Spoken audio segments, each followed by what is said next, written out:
একখানা তোমাকে দিয়ে দেব, বিনিময় ওই একখানা খেজুরের গাছ তোমার কাছ থেকে আমি নিব। বলো রাজি আছো? আমার বন্ধুরা সে তখন বলছে, আচ্ছা তুমি আমার সঙ্গে কি মস্করা ঠাট্টা করছো নাকি? আমি একটু তোমার থেকে না হয় গরিব, সেজন্য রহস্য ঠাট্টা হচ্ছে আমার সঙ্গে। আবু দাহদা রাদিয়াল্লাহু তাআলা আনহু তিনি তখন বলছেন, ভাই আমার তোমার সঙ্গে কোনো রকম রহস্য ঠাট্টা আমি করতে চাই না, ঠাট্টাও করি না, কারণ আমার রাসূল জান্নাতের খেজুরের গাছ তিনি বলেছেন দেওয়ার কথা। অতএব সেই জান্নাতের খেজুরের গাছটা তুমি দিতে পারোনি, আমি কখনো হাত ছাড়া করতে পারবো না।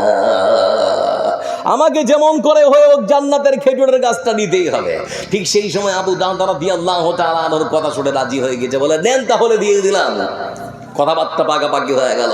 এদিকে আবু দাহদা রাদিয়াল্লাহু তাআলা আনহু রাসূলের কাছে গিয়েছেন, মুচকি মুচকি হাসে তখন তিনি বলছেন, হুজুর কাজ হয়ে গেছে। বলে কি কাজ? বলে যে গাছটা আমি তার কাছে আনার জন্য গিয়েছিলাম সেই গাছটা আমি নিয়ে চলে এসেছি। আমার রাসূল সাল্লাল্লাহু আলাইহি ওয়াসাল্লাম তিনি তখন বলছেন, ও আবু দাহদা শুনে নাও, তুমি যখন গাছটা নিয়ে এসেছো তাহলে পরে এতিম বাচ্চারা হাতে তুলে দাও। বলে হুজুর এমনিতে তো দেবো না, ওই লোকটার সঙ্গে ওই সাহাবীর সঙ্গে যেভাবে আপনি প্রতিজ্ঞা করেছিলেন, সত্য করেছিলেন, ওই গাছটার বিনিময়ে জান্নাতের একটা খেজুরের গাছ দেবেন। আজকে যদি আপনি আমার সাথে অনুরূপ ওয়াদা করতে পারেন, ওই একখানা খেজুরের গাছের বিনিময়ে আপনি যদি আমাকে জান্নাতের একটা খেজুরের গাছ দিতে পারেন, তাহলে পরে ওই খেজুরের গাছটা তিন বাচ্চার হাতে তুলে দিব, না হলে পরে আমিও দিব না। আমার বন্ধুরা ঠিক সেই সময় রাসূল সাল্লাল্লাহু আলাইহি ওয়াসাল্লাম তিনি তখন বলেন, আবু দাহদা শুনে নাও, যে মানুষটা শুধুমাত্র জান্নাতের একটা খেজুরের গাছ পাওয়ার জন্য বিশাল বড় রাজপ্রাসাদের মতো বাড়িটা দিয়ে দিতে পারে, মিষ্টি পানির কুয়োটা দিয়ে দিতে পারে, বিশাল বড় খেজুরের বাগানটাও দিয়ে দিতে পারে, সেই মানুষটার জন্য জান্নাতের মধ্যে একখানা খেজুরের গাছের ব্যবস্থা নয়, বরং জান্নাতের মধ্যে তোমার জন্য একখানা খেজুরের বাগানের ব্যবস্থা করে দিব। ভাবা যায় বন্ধু আমার, মানে তাদের ধনমাল আছে যেমন করে হোক, খালি জান্নাতটা নিতে পারলেই তারা বেঁচেছে। মানে জান্নাতটা যেমন করে হোক, তারা যদি খালি মনে করে যে আমার জন্য জান্নাত অপরিহার্য, তাহলে এদের থেকে আর বেশি কোনো পাওনা হয় না। আমার বন্ধুরা আপনারা হয়তো শুনেছেন পৃথিবীর ইতিহাসে, মানে পৃথিবীর মানচিত্রে একটা দেশ আছে যার নাম সেনেগাল। একজন বিখ্যাত ফুটবলার যার নাম সাদিও মানে, বর্তমান সৌদি আরবের আল নাসার ক্লাবের তিনি একজন প্রথম সারির সদস্য, একজন ফুটবলার। আবার বন্ধুরা তিনি সংবাদ সম্মেলনে একটা ভাঙা আইফোন নিয়ে বেশ কয়েকটা সংবাদ সম্মেলন করছেন। এমন সময় এক সাংবাদিক থেকে প্রশ্ন করছেন, ভাইজান আমি শুনেছি আপনার বেতন আনুমানিক প্রায় 29 কোটি 76 লক্ষ টাকা, মানে প্রায় প্রতিদিন 1 কোটি টাকা ইনকাম তার। তাক সাংবাদিক থেকে প্রশ্ন করছে, আপনি চাইলেই তো একটা নতুন স্মার্টফোন বা নতুন একটা আইফোন কিনতে পারেন, আপনাকে বেশ কয়েকটা আমি সংবাদ সম্মেলন করতে দেখেছি, হাতে ভাঙা আইফোন, ব্যাপার কি? ঠিক সেই সময় সাদিও মানে একজন মুসলমান, মুখে এত বড় বড় দাড়ি, তিনি তখন বলছেন, ভাই সাংবাদিক তুমি প্রশ্ন করেছো, আমার ভাঙা আইফোনটা নিয়ে আমি বেশ কয়েকটা সংবাদ সম্মেলন করেছি, ভাঙা আইফোনটা আমি বদল করছি না কেন? তাহলে পরে শুনে নাও, আমি চাইলে একটা নয় বরং কয়েকটা আইফোন কিনতে পারি, আমি চাইলে আমার নিজের জন্য একটা জেট বিমান কিনতে পারি, আমি চাইলে আমার জন্য কয়েকটা মার্সিডিজ গাড়ি কিনতে পারি, কিন্তু প্রশ্ন করছি তোমাকে, এতে আমার জাতির কি লাভ হবে? এতে আমার পিছিয়ে পড়া মানুষদের লাভ কি হবে?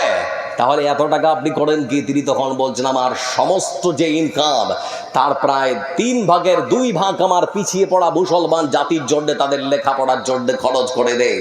এখানে সেরকম কোনো শুক্রবারের মানুষ নেই সাদিও মানের মতো যে বলতে পারে মুখ ফুলিয়ে, আমি আমার সম্পদ থেকে 3 ভাগের 1 ভাগ না দিলেও আমি আমার সম্পদ থেকে কিছুটা দেব, যাতে করে আমার হয়তো এলাকার মানুষ আমাকে দেখে হয়তো কিছুটা শিক্ষা নিতে পারে বা শেখে, বা আমাকে দেখে সেও তার সম্পদ থেকে দান দিতে উদ্বুদ্ধ হয়। এরকম কোনো মানুষ নেই। আচ্ছা ভাই, আপনারা ফুটবল খেলার মাঠ দেখেছেন না দেখেন? একটু হেরা বলেন তো, দেখেছেন না দেখেন? 2 দল ফুটবল খেলছে, ঘন কুয়াশা, প্রচন্ড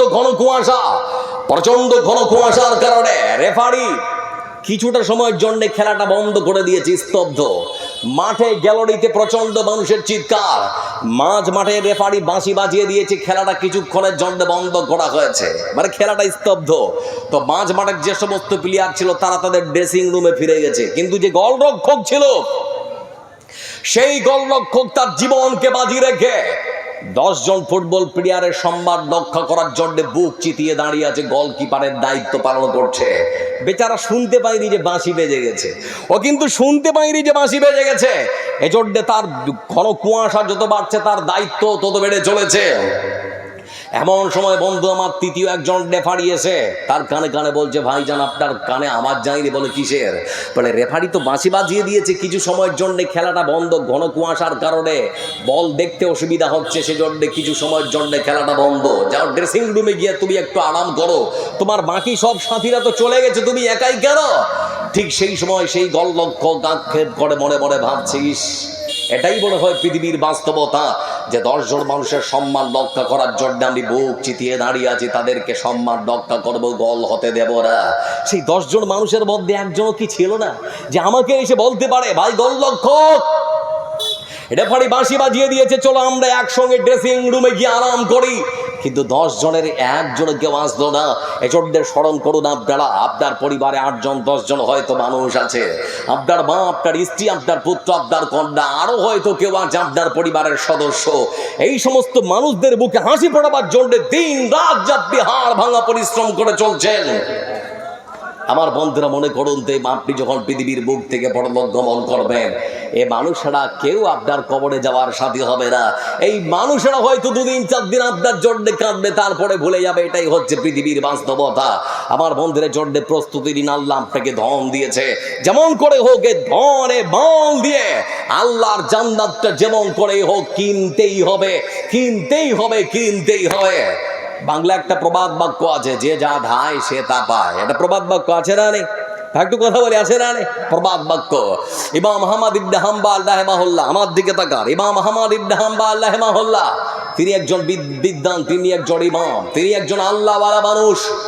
অসংখ্য হাদিসের তিনি বন্দনাকারী, তিনি হাদিস পর্যন্ত কিতাব পর্যন্ত লিখেছেন।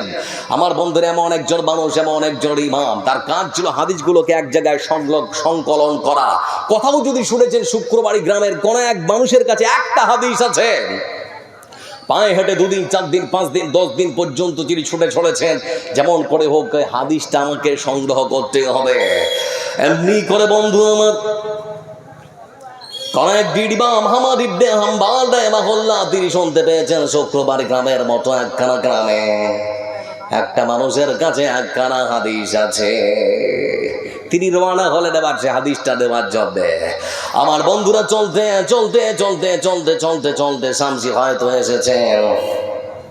এমন সময় এশার আযান হচ্ছে মসজিদের মিনার থেকে, হাইয়া আলাস সালাহ,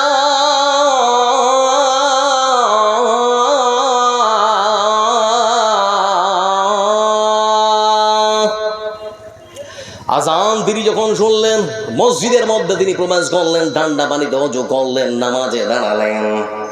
নামাজ শুরু হলো, কিছুক্ষণ পর নামাজ যখন শেষ হয়ে গেল, ইমাম আহমদ ইবনে হাম্বল তিনি মনে মনে চিন্তা করছেন, এখানে তো কাউকে চিনি না, কার বাড়ি যাব? আজকের রাতটা আল্লাহর ঘর মসজিদের মধ্যেই কাটিয়ে দেব। এটা তার মনের মধ্যে একটা চিন্তা আর কি। আমার বন্ধুরা, ইমাম আহমদ ইবনে হাম্বল রাহিমাহুল্লাহ নামাজ শেষ হয়ে গেল, তাসবিহ তাহলিল জিকির আজকার করার জন্য তিনি বসে আছেন মসজিদের এক কোণে। মনের মধ্যে স্থির করেছেন, আজকের রাতটা মসজিদের মধ্যেই আমাকে কাটাতে হবে। কিন্তু সবাই যে যার মতো করে যখন বাড়িতে রওনা দিয়েছে, বন্ধু আমার এখনো পর্যন্ত বসে আছেন ইমাম আহমদ ইবনে হাম্বল রাহিমাহুল্লাহ, আর কেউ নেই। মসজিদের যে খাদেম, সেই খাদেম এসে তখন বলছেন, ভাইজান কি ব্যাপার? বলে, আমি একজন আগন্তুক, আমার ইচ্ছা আজকের রাতটা মসজিদের মধ্যেই কাটাবো। মসজিদের খাদে, মসজিদের মুয়াজ্জিন তখন ডেকে বলে, ভাইজান হবে না, মসজিদ কমিটির পক্ষ থেকে কড়া সিদ্ধান্ত, নামাজ হলে পরে রাত্রিবেলা দরজা লাগিয়ে দিতে হবে, কারো জন্য থাকার ব্যবস্থা করা যাবে না। অতএব তাড়াতাড়ি বের হন, দরজা লাগাবো, তাড়াতাড়ি বের হন, দরজা লাগাবো। আমার বন্ধুরা তিনি তখন ভাবছেন, থাকা যখন হবে না, বেরিয়ে পড়ি। মসজিদের দরজাটা দিয়ে চিড়ি এবার বেরিয়ে পড়লেন। মসজিদের সামনে এক ব্যক্তি রুটি বিক্রি করছেন। রুটি বিক্রেতা তাদের কথোপকথন সব কিছু শুনতে পেলেন। এবার ইমাম আহমদ ইবনে হাম্বল রাহিমাহুল্লাহর কাছে গিয়ে তখন রুটি বিক্রেতা বলছেন, ভাইজান আপনাকে তো চিনতে পারলাম না, কিন্তু আপনার কাছে আমার একখানা প্রশ্ন, আপনার কি রাত কাটাবার কোনো অসুবিধা? বলে হ্যাঁ। তাহলে পরে চিন্তা করবেন না, আপনি আমার বাড়িতে চলে যেতে পারেন, থাকার ব্যবস্থা হয়ে যাবে। আমার স্ত্রী চলে গেছে বাবার বাড়িতে, আপনার জন্য খাবারও ব্যবস্থা হবে, থাকারও ব্যবস্থা হয়ে যাবে। দিয়ে চলে গেলেন ইমাম আহমদ ইবনে হাম্বল রাহিমাহুল্লাহকে। আমার বন্ধু রাতের বেলা খাবার দাবার শেষ করে তিনি এবার বিছানাটা সুন্দর করে পেড়ে দিয়েছেন। রাতের বেলা বিছানায় শুয়ে পড়েছেন ইমাম আহমদ ইবনে হাম্বল রাহিমাহুল্লাহ। রুটি বিক্রেতা মানুষটা পরের দিন রুটি বিক্রি করবে, সেই জন্যে একটা বড় গামলাতে আটা দিয়ে পানি দিয়ে সেই আটাটা সুন্দর করে এই মতো করে মাখছে, আর মুখ দিয়ে কি যেন বিড় বিড় বিড় বিড় করে বলছে, কিন্তু ওই চকিতে শুয়ে থাকা ইমাম আহমদ ইবনে হাম্বল তিনি বুঝতে পারছেন না। বোঝার জন্য তিনি নিজের বিছানা ছেড়ে উঠে এসে তিনি তখন বলছেন, ভাই আমার কি ব্যাপার, আপনি কি যে বলছেন বুঝতে তো পারি না, আপনি আমাকে কি গাল বন্ধ করছেন নাকি? আপনার বাড়িতে এসে আমি কি আপনার অসুবিধা করে দিয়েছি নাকি? ইমাম আহমদ ইবনে হাম্বল রাহিমাহুল্লাহর কথা শুনে তিনি তখন বলছেন, ভাই যান আপনি কথা বলবেন না, মেহমান আল্লাহর পক্ষ থেকে আসে, নিজের রিজিক নিয়ে আসে, অতএব আপনি রিজিক দিয়ে এসেছেন, আপনি তো আমার রিজিক খেতে পারবেন না। উপরন্তু আমি আপনাকে আমার বাড়িতে নিয়ে এসেছি, আমার কোনো অসুবিধা হয় না। ইমাম আহমদ ইবনে হাম্বল রাহিমাহুল্লাহ তিনি তখন বলছেন, ভাই আমার তাহলে পরে আপনি কি বলছেন, মুখ দিয়ে আপনি গাল বন্ধ করছেন না, কি বলছেন কিছুই তো বোঝা আসে না। ইমাম আহমদ ইবনে হাম্বল রাহিমাহুল্লাহর কথা শুনে সেই মানুষটা রুটি বিক্রেতা তখন বলতে শুরু করেছে, হুজুর আমি সময় নষ্ট করব না, সেজন্য আমার বুক থেকে সদা সর্বদা আল্লাহর জিকির করে আমি আটাটা সুন্দর করে হাত দিয়ে এই মতো করে নাড়ছি, আর আমি পড়ছি সুবহানাল্লাহ, আলহামদুলিল্লাহ, লা ইলাহা ইল্লাল্লাহ, আল্লাহু আকবার। আটাটাও সুন্দর করে মাখা হচ্ছে আর আল্লাহর জিকির আজকাল করা হচ্ছে। আমি এই মতো করে আমার কাজ করে যাচ্ছি, আপনাকে গাল বন্ধ করি না। ইমাম আহমদ ইবনে হাম্বল রাহিমাহুল্লাহ তিনি তখন বলছেন, ভাই আমার আপনার কাছে ছোট্ট একখানা প্রশ্ন, এত জিকির আজকার করে আপনার কোনো উপকার হয়েছে নাকি? রুটি বিক্রেতা তিনি তখন বলেন, হুজুর কি বলবো, আমার বড়ের আশা, আমি যা চাই আমার আল্লাহ আমাকে তাই দেয়, জানি না আল্লাহ আমার কোন কাজে খুশি।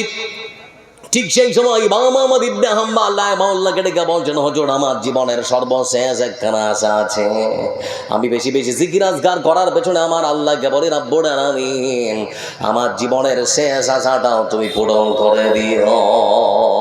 বলে সেটা কি? বলে সেটা হলো, আমি নাকি শুনেছি ইরাকের বাগদাদ শহর একজন বিখ্যাত আলেম দ্বীন, একজন মুহাদ্দিস, একজন আল্লাহওয়ালা মানুষ তিনি জন্মগ্রহণ করেছেন। সে মানুষটা নাকি খুবই ভালো, তার প্রশংসা অনেক শুনেছি। আল্লাহর কাছে বেশি জিকির আজকার করার পর আমার আল্লাহকে ডেকে বলে, রব্বুল আলামিন জীবনের সর্বশেষ চাওয়া সেই মানুষটার সঙ্গে একটা বার যেন সাক্ষাৎ হয়ে যায়।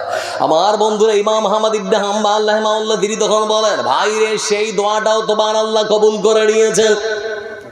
বলে আপনি বুঝলেন কেমন করে? বলে ভাই আমার তোমার জিকির আজকার আল্লাহ রাব্বুল আলামিন এত সুন্দর করে কবুল করে নিয়েছেন, তার প্রমাণ হিসেবে আল্লাহ রাব্বুল আলামিন তোমার মতো রুটি বিক্রেতাকে ইমাম আহমদ ইবনে হাম্বলের সঙ্গে সাক্ষাৎ করার জন্য তার বাড়িতে, তার এলাকায়, তার গ্রামে নিয়ে যাওয়ার কোনো প্রয়োজন মনে করেননি, বরং ইমাম আহমদ ইবনে হাম্বলকে তোমার বাড়িতে, তোমার এলাকায়, তোমার গ্রামে এনে তোমার সামনে হাজির করে দিয়েছে। তোমার সামনে যে মানুষটাকে তুমি দেখতে পাচ্ছ, আমারই নাম হলো ইমাম আহমদ ইবনে হাম্বল রাহিমাহুল্লাহ। আপনি দান করুন, আল্লাহকে বলুন, আল্লাহ আমি জান্নাত চাই, আর কিছু চাই না, আল্লাহ আমি দানের বিনিময়ে শুধুমাত্র জান্নাত চাই, আর কিছু চাই না। লক্ষ্য করে দেখুন বন্ধু আমার, এজন্য বিশ্বনবী সাল্লাল্লাহু আলাইহি ওয়াসাল্লাম তিনি বলেন, বান্দা বলে আমার মাল, আমার ধন, ইয়াতবাউল বাইয়িতা সালাতাতুন ফায়ারজিউ ইসরার ওয়া ইয়াবকা ওয়াহিদুন ইয়াতবাউহু আহলুহু ওয়া মালুহু ওয়া আমালুহু। রাসূলুল্লাহ সাল্লাল্লাহু আলাইহি ওয়াসাল্লাম তিনি বলেছেন, এই শুক্রবাড়ি গ্রামের এমন কিছু মানুষ আছে যাদের আল্লাহ ধন দিয়েছে, মাল দিয়েছে, ওই সমস্ত মানুষেরা তারা বলে ধন আমার, মাল আমার, বাড়ি আমার, গাড়ি আমার, সব কিছু আমার। এরকম মানুষ আছে না? নেই? আছে না? বলে সম্পদ যখন আছে বলে সব আমার, সব আমার, অন্য কারো কিছু নয়। আমার বন্ধুরা বিশ্বনবী সাল্লাল্লাহু আলাইহি ওয়াসাল্লাম তিনি বলেন, বান্দারে তোমার কি তুমি ভালো করে শুনে নাও, পৃথিবীর বুকে মানুষ যখন মৃত্যুবরণ করে, বন্ধু আমার বিশ্বনবী বলেছেন মানুষটাকে বাড়ি থেকে খাটে করে যখন কবর পর্যন্ত নিয়ে যাওয়া হয়, বাড়ি থেকে সেই মানুষটার সঙ্গে 3খানা জিনিস যায়। হয়। কটা? একটু করে কথা বলুন, কটা? 3টা। আমার বন্ধুরা, আপনার মসজিদের যে কাঠ, যে ঝুড়ি, যে কোদাল, ওই সমস্ত জিনিস যা আপনার সাথে, তার মানে কবর খনন করার পূর্বেই ওই সমস্ত জিনিসগুলো চলে গেছে। আপনার সাথীরা, আপনার বন্ধু বান্ধব, আপনার পাড়া পড়োশি যারা আপনাকে দাফন করার জন্য, জানাজায় অংশগ্রহণ করার জন্য এসেছে, তারা যায় কবর পর্যন্ত। 3য় নাম্বার যে জিনিস যায় সেটা হলো পৃথিবীর বুকে করা আপনার ভালো আমল কিংবা খারাপ আমল। যা কিছু করেছেন ওগুলো যায় কবর পর্যন্ত, মানে 3টা, 1টা 2টা 3টা। বিশ্বনবী সাল্লাল্লাহু আলাইহি ওয়াসাল্লাম তিনি বলেন, পৃথিবীর মানুষ কবরে যখন মৃত মানুষটাকে রেখে দেওয়া হয়, 2টো জিনিস ততক্ষণাৎ বাড়ি পর্যন্ত ফিরে চলে আসে। একটা শুধুমাত্র জিনিস তোমার কাছে থাকে। আপনার সন্তান যদি যায় আপনার কাছে পাহারা দেবে না দাঁড়িয়ে, আপনার বাবাও যদি যায় তারপরও পাহারা দেবে না। বড় ভাই যদি মারা যায়, ছোট ভাই কবরের পাশে দাঁড়িয়ে পাহারা দেবে নাকি? দেবে? আমার বন্ধুরা, পাহারা কেউ কখনো দিতে পারে না। তার মানে যে সমস্ত মানুষেরা গেছে মাটি দেওয়ার জন্য, তারা কেউ থাকবে না। আমার বন্ধুরা, তারপরে যে কোদাল ঝুড়ি নিয়ে যাওয়া হয়েছিল সেগুলো ফিরিয়ে নিয়ে আসা হবে, থাকবে না। কি থাকবে বন্ধু আমার? শুধুমাত্র যেটা থাকবে সেটা হলো আপনার আমল। যা কিছু করেছেন আজকের রাতে, আপনার সম্পদ থেকে যেটা দান করেছিলেন শুক্রবারই এই মহিলা মাদ্রাসার জন্য, এটাই শুধুমাত্র জমা থাকবে বন্ধু আমার। অন্ধ আর কোনো কিছুই থাকবে না। এজন্য রাসূল সাল্লাল্লাহু আলাইহি ওয়াসাল্লাম তিনি বোঝাতে চেয়েছেন, বান্দা মাল ধন মানুষের কখনো হতে পারে না। এটা আল্লাহর ছিল, আল্লাহর আছে, তোদের কিছুই নয়। আচ্ছা, আপনারা ভাবুন, একটা মানুষ মরে যাওয়ার সাথে সাথে 3টা জিনিস হারিয়ে যায়। এবার কথা বলুন, কটা জিনিস হারিয়ে যায়? 3টা।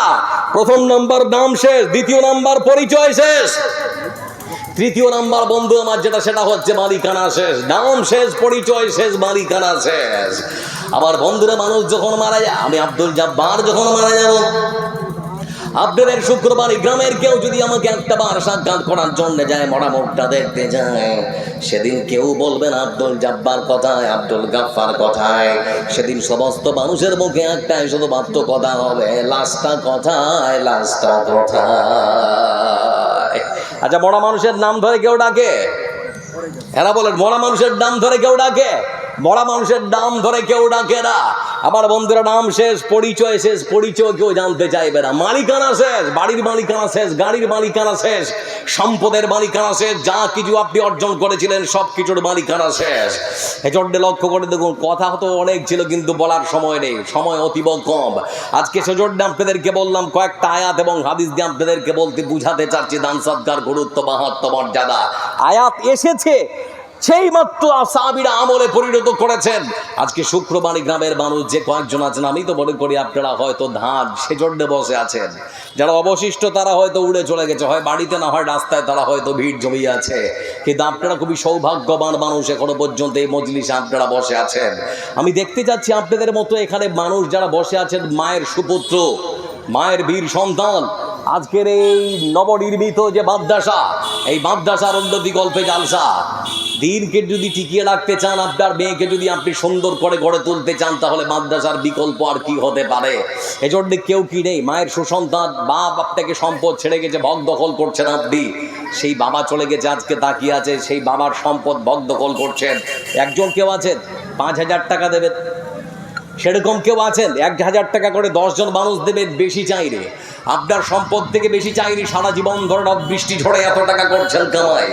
কি করে নিয়ে যাবেন এত টাকা কবরে? কাফনের তো পকেট নেই, হাত তো বাঁধা, হাত তো বাঁধা। আমার বন্ধুরা, চিন্তা করে দেখুন, মৃত্যু যে কত নিকটে মানুষ ভাবতে পারে না, মৃত্যু যে কত কাছে মানুষ কখনো কল্পনাও করতে পারে না। এই যে বলছিলাম ভূমিকাতে, জুবিন গার্গ স্কুবা ড্রাইভ করতে গিয়ে মানে শ্বাসকষ্টে পৃথিবী থেকে চলে গেল, অথচ জীবনে বিশ্বাস করেনি যে আমি এত তাড়াতাড়ি চলে যাব। আমাদের মালদা জেলার সুরের ঝংকার বলা হতো কারি মুবাশশির, অল্প বয়সে 42 থেকে 44 বছরে মৃত্যুবরণ করেছে। এজন্য কেউ কিনে 1,000 টাকা দেবেন, আপনার সম্পদ থেকে বেশি চেয়ে ফেললাম। 1,000 টাকা চেয়েছি, বেশি চাইনি। 1,000, কেউ কি আছেন 1,000 দেবেন? 1,000? আরে ভাই বিসমিল্লাহ করুন না, বাপজান যারা আছেন 1,000 টাকা, 1,000 নেই, পড়ে দেবেন, হাত তুলুন, লিখে দিন মাদ্রাসার জন্য 1,000 টাকা। একজন কেউ আল্লাহর বান্দা হাত তুলুন আল্লাহর ওয়াস্তে। কে আছেন 1,000 টাকা? 500 করে কেউ আছেন? 500 করে দিতে পারেন। সব নিয়ে নিয়েছেন নাকি বলা না? কেউ যদি দিতে ওঠেন কেউ আছেন ভাই 1000? আমার হাতে সালাসু দাওয়াতিন মুস্তাজাবাতুল লা শাক্কা ফিহিন্না, 3 প্রকার মানুষ যাদের দোয়া আল্লাহর কাছে কবুল হয়, তার মধ্যে একজন মুসাফির। কেউ আছেন? আমি গুনাহগার খাতাকার একটু দোয়া করবো আপনার জন্য। একজন বিসমিল্লাহ করুন তো 1000 টাকা। 500 500 1000 1000 কে আছেন? রাত আসলে অনেক হয়ে গেছে। 1000 আপনার, 1000 তোমার কত ভাই? 500 500 টাকা আমার এক যুবক ভাই। আর কেউ আছেন? আমার পেছনে থাকা বড় ভাই আবার উড়ে দিয়েছেন 1000 টাকা। আরেক ভাই আমার আসছেন, আল্লাহুম্মা সাল্লি আলাইহি আল্লাহুম্মা বারিক আলাইহি। কত ভাই যান? আর 500 হবে না? এখানে বাড়ি নাকি? পরে দিয়ে দিতে। আচ্ছা আচ্ছা, 500 টাকা। আর কেউ আছেন 500 দেবেন? আর কেউ আছে 3 নম্বরে 500 টাকা? কেউ আছেন ওরকম? 500 টাকা বেশি চাইনি আপনার কাছ থেকে। 500 টাকা, 1500।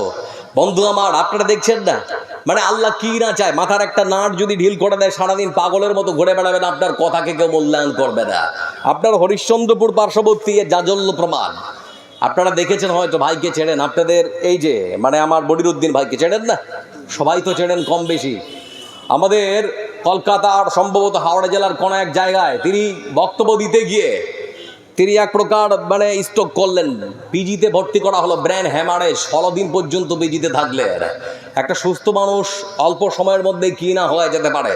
পৃথিবীর বুকে মানুষের জন্য সব থেকে বড় মূল্যবান সম্পদ কি জানেন? সুস্থ শরীর। সুস্থ শরীর আল্লাহ থেকে সুস্থ রেখেছেন, এর থেকে ভালো এবং আল্লাহর দেওয়া মহামূল্যবান সম্পদ আর কিছু হতে পারে না। এর যদি শুকরিয়া আদায় করেন তাহলে তো মনে হচ্ছে আল্লাহর কাছে সিজদায় নত হতে পারেন। আর কেউ আছেন 500 টাকা? আর 2-4 মিনিট আছে আপনার কাছে। কেউ আছেন 500 টাকা?